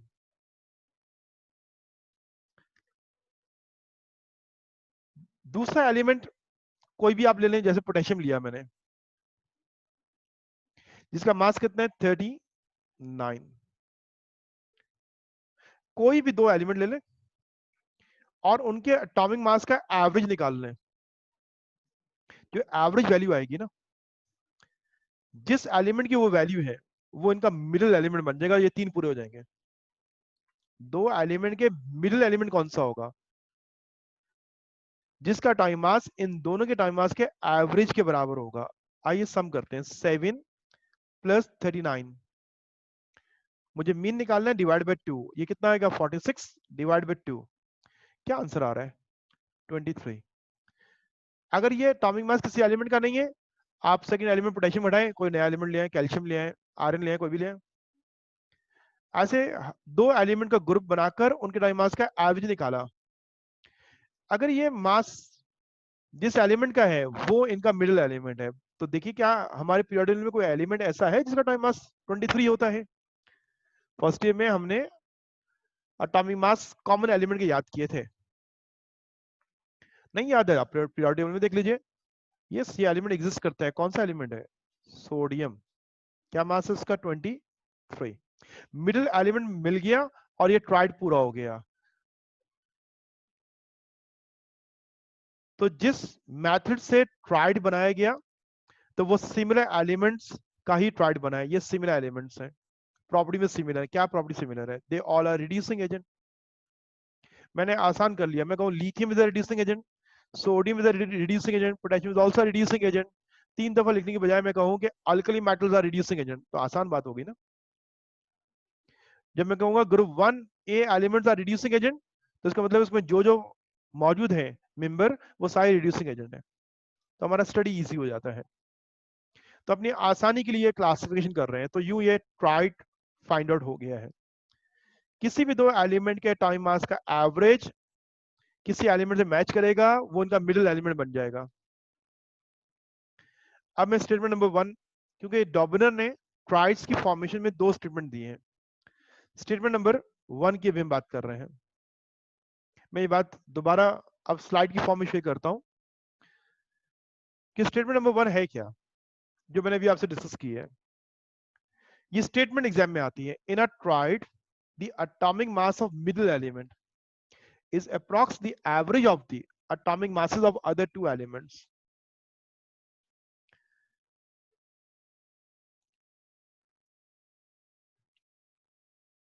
ये हमारी स्टेटमेंट है। अच्छा, लिखने की आदत डाली है, ये आपको शो नहीं देख रहे कि आप बैठ के खामोशी से सुन रहे हैं और देखते जा रहे हैं। थोड़ा हिले और इसमें लिखें भी साथ साथ, क्योंकि सेकेंड ईयर में रिटन वर्क बहुत ज्यादा है केमिस्ट्री में, इतना ज्यादा है कि टाइम कम पड़ जाता है, तो नंबर ऑफ टेस्ट ज्यादा होते हैं हमारे पास, जिसकी वजह से क्या नाम है प्रैक्टिस रहती है। और मैं आपको मालूम है चॉइस में देता नहीं हूँ, ताकि हम 100% अपनी प्रिपरेशन कर लें और मैक्सिमम मार्क्स गेन करें। ओके, देखो ये डेफिनेशन क्या है। इन अ ट्राइड, कोई भी ट्राइड होगा, मिडिल एलिमेंट का जो टाइम मास है, मिडिल एलिमेंट का टाइम मास, वो बाकी दो के टाइम मास का क्या होगा? एवरेज होगा। क्या मिसाल है? एग्जाम्पल नंबर 1 देखिएगा। मैं एक ट्राइड सेलेक्ट करता हूँ, lithium is the first element, mass with 7, potassium जो है ये नेक्स्ट एलिमेंट है, मास क्या है इसका? 39, जैसे भी करके दिखाया था आपको मैंने। इन दो का मीन वैल्यू एवरेज क्या आएगी? 23 आएगी। और ये एलिमेंट कौन सा है? सोडियम है। जब मैंने प्रॉपर्टी बेस करती है, हमने कहा प्रॉपर्टी बेस करती है एटॉमिक मास पे, जब एटॉमिक मास का एवरेज सोडियम के बराबर आ रहा है, तो प्रॉपर्टीज का एवरेज भी सोडियम की प्रॉपर्टी बनेगी, क्योंकि property are based on atomic mass. देखिए इलेक्ट्रोनेगेटिविटी इन तमाम एलिमेंट्स की जरा हम लिख लेते हैं। इलेक्ट्रोनेगेटिविटी किस पे बेस करती है? According to John Dalton, all property based on time mass, तो 7 पे बेस कर रही होगी। लिथियम की इलेक्ट्रोनेगेटिविटी की वैल्यू है 1.0, पोटेशियम की वैल्यू है 0.8। अगर आप इन दोनों की इलेक्ट्रोनेगेटिविटी का एवरेज निकालें, 1 प्लस 0.8 1.8 हो जाएगा, डिवाइड बाय 2 0.9, और सोडियम की इलेक्ट्रोनेगेटिविटी 0.9 ही है। तो यूं सिमिलर एलिमेंट का ग्रुप और ट्राइड फॉर्मेशन हो गई है। एक और एग्जांपल ले लीजिए। Chlorine atomic mass 35.5, iodine 126.5। इन दोनों के एटॉमिक मास का एवरेज निकाल लीजिए, क्या आ जाएगा? 81 आ जाएगा। अब 81 किस एलिमेंट का टाइम मास है? वो मिडिल एलिमेंट बन जाएगा। अगर एलिमेंट नहीं है तो छोड़ दीजिए। अप्रॉक्स का लफ्ज है, एग्जैक्ट नहीं होगा, अप्रॉक्स। 80 एटॉमिक मास ब्रोमीन का होता है, तो bromine is a middle element, और ये 3 एलिमेंट का एक ग्रुप बना, इसको ट्राइड कह रहा हूं, और ये प्रॉपर्टी में सिमिलर हैं। जैसे हम कहते हैं कि ये कौन है? अल्कली मेटल्स हैं, दे आर रिड्यूसिंग एजेंट। ये कौन है? इनको हम हैलोजेंस कहते हैं, they are oxidising agent, electron gain करने वाले, इजिली इलेक्ट्रॉन गेन कर लेते हैं।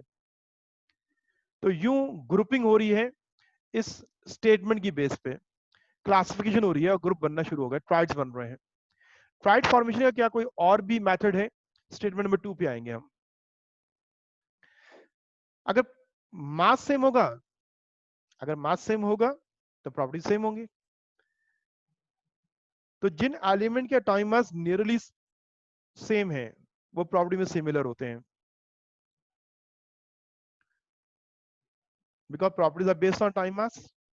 इसकी मिसाल कौन सी है? ये एवरेज नहीं निकाला जा रहा, ये वो एलिमेंट देख रहे हैं जिन एलिमेंट के एटॉमिक मास करीब करीब हैं, तो प्रॉपर्टीज में भी वो सिमिलर होंगे। आयरन, कोबाल्ट, निकल, 3 एलिमेंट। आयरन का टाइम मास 56, कोबाल्ट 59, निकल 59। कोबाल्ट और निकल की मैंने राउंड ऑफ करके वैल्यू लिखी है। कोबाल्ट की वैल्यू है 58.9 और निकल है 58.7। हमारे मौजूदा टेबल में भी ये एक ट्राइड मौजूद है, ये तीनों एक साथ ही मौजूद है एक ही ग्रुप के अंदर। इस ग्रुप का नाम क्या है? 8B। 8B इज अ सब ग्रुप। तो यहां भी हमने एक ट्राइड बनाया है, एक और स्टेटमेंट नंबर 2 इस्तेमाल की हमने, elements having nearly same time masses possess similar properties. Statement तो पूरी हो गई। अब सवाल ये है कि क्या ये मेथड जो है वैलिड है, क्या तमाम एलिमेंट्स क्लासिफाई हो रहे हैं? तो हमने देखा कि मैक्सिमम कितने हमारे ट्राइड्स बन रहे हैं? 5। बाकी एलिमेंट से क्या करें? आपका क्लासिफिकेशन मेथड अगर सही होता है ना, तो वो तमाम पे अप्लाई हो जाता है। चंद एलिमेंट पे हो रहा है, बाकियों का क्या किया जाए? तो डिस्कार्ड ऑफ मेथड इसका कभी एग्जाम में आया नहीं है। जब दूसरों का आ रहा है, न्यूलैंड का है या लॉथरमेयर में है या मैनलीफ के डीमेरिट्स हैं, तो इसलिए हम इसको भी डिस्कस करेंगे कि किस वजह से आपने इसको रिजेक्ट कर दिया। अब मौजूदा टेबल जो है वो ट्राइड बेस्ड तो नहीं है, वो तो टेबुलर है, पूरी टेबल है जिसके अंदर सारे एलिमेंट मौजूद हैं। पहली बात ये कि only few element form triads, चंद एलिमेंट ही ट्राइड्स बनाते हैं। Second, it's not a tabular arrangement. एक ट्राइड का दूसरे ट्राइड से कोई लिंक नहीं है। आप इनको क्या नाम है, कंबाइन कैसे करेंगे? जैसे एलिमेंट सारे सेपरेट हैं और मैं उनको जोड़ना चाहता हूं, उनको लिंक करना चाहता हूं। मौजूदा टेबल के अंदर आपको उनका लिंक नजर आता है ना, कि एटॉमिक नंबर बढ़ रहा है, इलेक्ट्रॉन बढ़ रहा है, एक एक इलेक्ट्रॉन ऐड होता जा रहा है तो दूसरा एलिमेंट खुद बहुत ऐड होना शुरू हो जाता है। तो अभी तो जरा इलेक्ट्रॉन की नॉलेज नहीं है। तो ये ट्राइड स्ट्रेन का आपस में कोई किसी किस्म का लिंक नहीं है। मौजूदा टेबल जो है वो टेबुलर है, तो हम कहते हैं it's not a tabular arrangement. ये मौजूदा टेबल को कंपेयर करके मैं कहता हूं कि ये क्लासिफिकेशन जो है ये प्रॉपर नहीं है। बड़ी वजह डिस्कार्ड करने की कौन सी है? दोबारा हम बात करते हैं कि हमने एक ट्राइड सेलेक्ट किया था, लिथियम मास 7, पोटेशियम मास 39, एवरेज निकाला 23। एलिमेंट कौन सा आ गया? सोडियम। जब यूं आप एलिमेंट का ट्राइड बनाओगे तो वो एलिमेंट प्रॉपर्टी में सिमिलर होंगे, तो ग्रुप करना आपको इजी हो जाएगा। एक और एग्जांपल देखें, carbon mass number 12, oxygen mass number 16। इन दोनों के एटॉमिक मास का एवरेज निकालिए तो मिडिल एलिमेंट फाइंड आउट हो जाएगा। 12 प्लस 16 कितना होता है? 28 डिवाइड बाई 2, आंसर आ रहा है 14। तो इन दो का मिडिल एलिमेंट हम फाइंड आउट कर रहे हैं, और वो मिडिल एलिमेंट कौन सा है? 14 टाइम मास किसका होता है? नाइट्रोजन। तो हमने एक और ट्राइड बना लिया, बिल्कुल उसी फार्मूले की बेस पे बन गया। लेकिन प्रॉब्लम ये है कि ट्राइड में सिमिलर एलिमेंट्स होते हैं। अगर फर्स्ट और थर्ड के टाइम मास का एवरेज मिडिल के बराबर है तो वो प्रॉब्लम में सिमिलर होंगे, ये लॉ है। और उसके अगेंस्ट ये मिसाल आ रही है कि dissimilar elements also form triads. तो इसलिए हमने क्या किया, इसको, इस लॉ को रिजेक्ट कर दिया। डिस्कार्ड की मेन वजह कि dissimilar element also form triads. ये तीसरी और आखिरी रीजन हमने दिया, discard of method.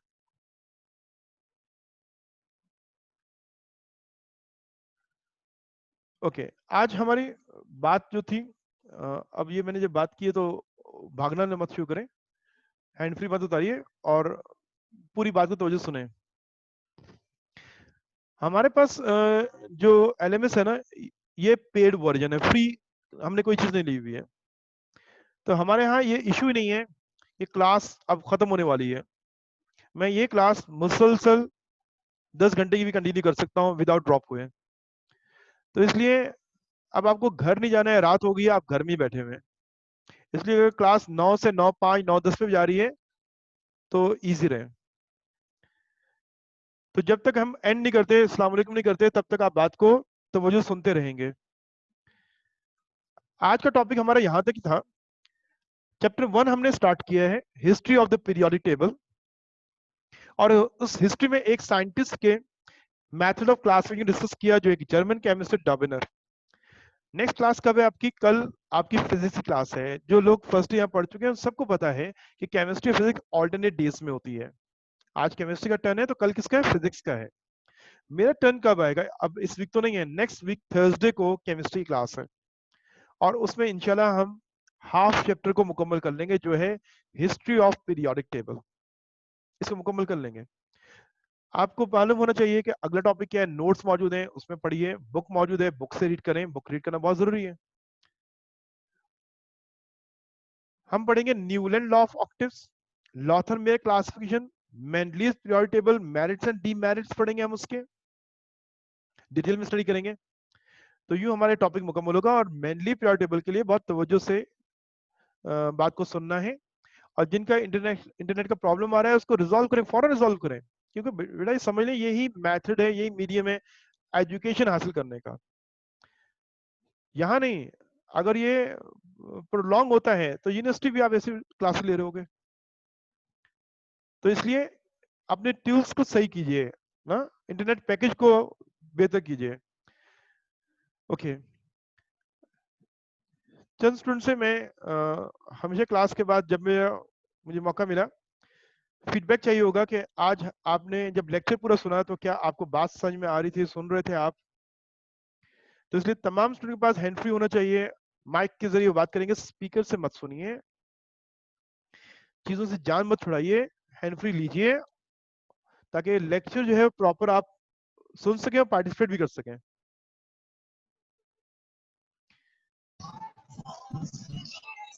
Yes Bushra, आवाज आ रही है आपको?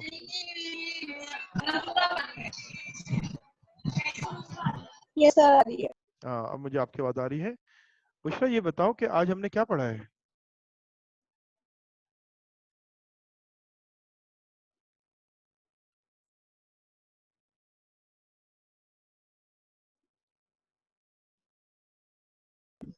जी बुशरा, मैं आपसे पूछ रहा था कि आज हमने क्या स्टडी किया है? सर आज हमने डॉमिनेंस और ट्राइड्स के बारे में पढ़ा है, पीरियड क्लासिफिकेशन पढ़ी है, और मूड ऑफ स्टडी पढ़ी है, और हिस्ट्री ऑफ केमिस्ट्री पढ़ी है। हाँ नहीं, हमने सबसे पहले ये बात समझी कि इनऑर्गेनिक केमिस्ट्री क्या है ना, वो पढ़ा था हमने। इनऑर्गेनिक केमिस्ट्री डेफिनेशन क्या है? यस सर, इनऑर्गेनिक में हम इनऑर्गेनिक, एलिमेंट्स और इसमें हम एलिमेंट्स और उसके कंपाउंड्स पढ़ते हैं। जी बेटा ठीक है। ये आपकी आवाज जो अगर ब्रेकअप हो रही है ना, तो ये आपका अपने इंटरनेट का मसला होता है असल में। ओके, अब मुझे बताओ, क्या मेरी आवाज भी रुक रुक के आ रही है आपको? नो सर, सही बात। आ रही, ठीक है। ओके, ठीक है बेटा, थैंक यू। मैं किसी और को से बात करूंगा। Thank you.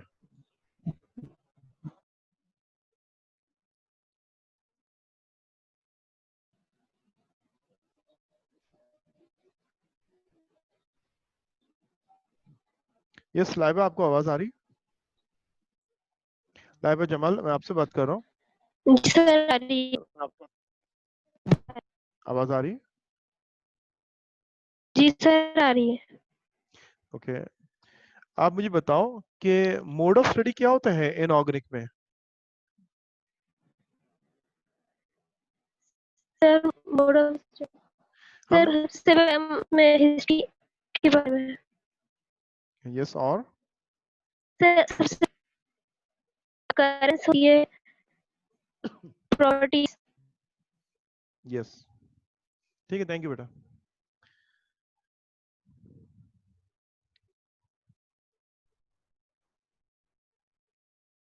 जी अस्सलाम वालेकुम। सना, आवाज आ रही है आपको?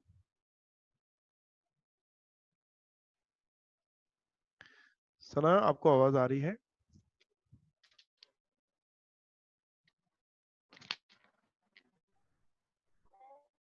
जी सना, आवाज आ रही है? आप बहुत स्लो बात कर रहे हैं, बहुत आहिस्ता बात कर रहे हैं, मुझे आवाज आपकी बहुत कम आ रही है।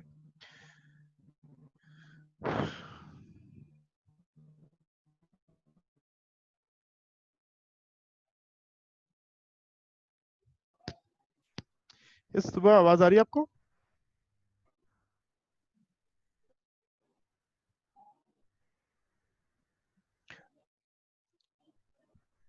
यस सुबह आप बताएंगे मुझे कि इन ऑर्गेनिक केमिस्ट्री में हम जब किसी Yes, एलिमेंट को स्टडी, sir.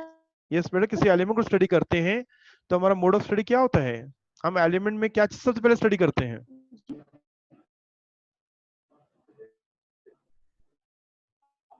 So, sir, हम achieve the ji current property and risk. क्या पढ़ते हैं? But some tree again preparation property and risk. नहीं, आपकी आवाज क्लियर नहीं आ रही है असल में। मैं आपको फिर बार बार रिपीट कर रहा हूँ और ये बात बता रहा हूँ कि आपका इंटरनेट पैकेज की अगर वो प्रॉपर नहीं है, स्पीड सही नहीं है, तो फिर ये प्रॉब्लम हो रहा होता है। ये एक आम रूटीन की बात है। आप अगर किसी ऐसी जगह में जहाँ सिग्नल नहीं आ रहे हैं तब भी आवाज नहीं आ रही होती है, और आप जोर जोर चीख रहे होते हैं हेलो हेलो, और अगले को आवाज नहीं आ रही होती है, इसलिए अपना लोकेशन चेंज करना पड़ता है या वहाँ सिग्नल सही आना चाहिए। तो इसलिए कोशिश करें जो आपने इंटरनेट लिया हुआ है वो पैकेज जो है वो बेहतर होना चाहिए। एक और से आखिर बात करते हैं फिर एंड करते हैं।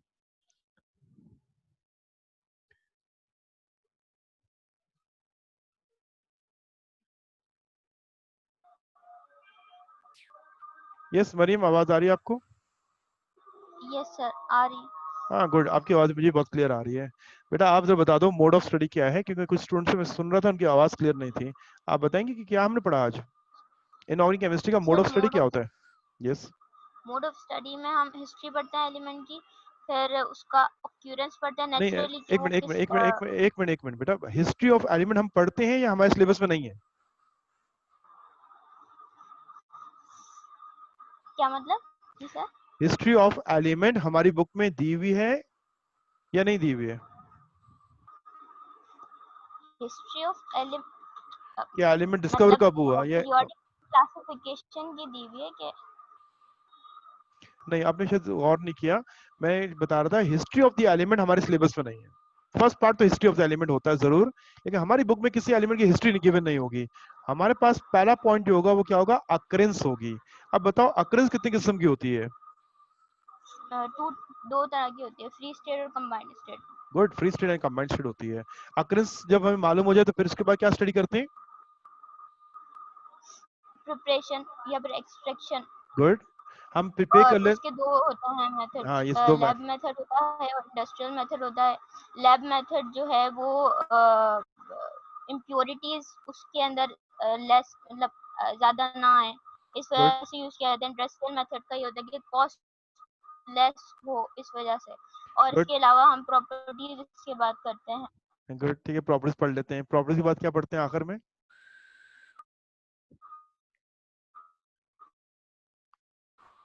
आखिरी चीज क्या पढ़ते हैं प्रॉपर्टीज के बाद?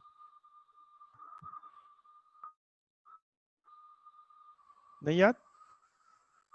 सर जब आप आगे का बता रहे थे तब मेरा इंटरनेट बंद हो। अच्छा कोई बात नहीं बेटा, आप रिकॉर्ड हेलो। लेक्चर पे जाइएगा, रिकॉर्ड लेक्चर पे जाइएगा और पूरा सुनिएगा दोबारा जहाँ जैसे आपका डिस्कनेक्ट हुआ था ना, ठीक है? पॉज करके सुनिएगा। आखिरी बात हम बेटा पढ़ते हैं यूजेस, कि ये एलिमेंट और कंपाउंड को हम यूज कहाँ करते हैं, ठीक है? थैंक यू बेटा, नेक्स्ट क्लास के लिए प्रिपेयर हुइएगा, और क्लास केमिस्ट्री की थर्सडे को है, इंशाल्लाह हम आगे बात करेंगे। ओके, अल्लाह हाफिज।